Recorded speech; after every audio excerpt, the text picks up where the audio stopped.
3 wicket রিশাদের, ফাইনালে লাহোর। লাহোর কালান্দার্সের ম্যাচে মেহেদী হাসান মিরাজ আজও ছিলেন দর্শকের ভূমিকায়। সাকিবুল হাসানের সঙ্গে রিশাদকে আজ একাদশে রাখে লাহোর। তার উপর আস্থার ভরসা রিশাদ দারুণভাবেই দিয়েছে। দ্বিতীয় কোয়ালিফায়ার সাকিব যখন ব্যাট ও বল হাতে ব্যর্থ, লাহোরকে ফাইনালে তুলতে দারুণভাবেই ভূমিকা রেখেছেন রিশাদ। টসে জিতে ব্যাটিংয়ে নেমে 20 ওভারে 8 উইকেটে 202 রান তোলেন লাহোর। রান তাড়া করতে নেমে শাহিন আফ্রিদি, সালমান মির্জা ও রিশাদের ঘূর্ণিতে বেশি দূর যেতে পারেনি ইসলামাবাদের ব্যাটসম্যানরা।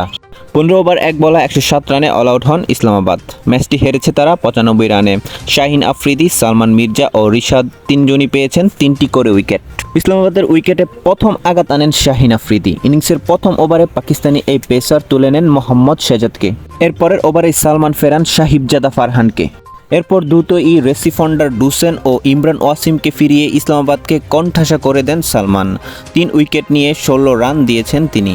সালমানের পর ইসলামাবাদের ইনিংস ধসিয়ে দেন বাংলাদেশের লেগ স্পিনার রিশাদ। 33 রানে 4 উইকেট হারানোর পর ইসলামাবাদের ইনিংস গড়ছিলেন সালমান আগা ও শাবাত খান। মাত্র 16 রানের মধ্যে দুজনকে ফেরায় রিশাদ। এরপর জিমি নিসামকেও আউট করে লাহোরকে জয়ের প্রান্তে নিয়ে যায় তিনি। 3 উইকেট নিয়ে 34 রান দিয়েছেন রিশাদ।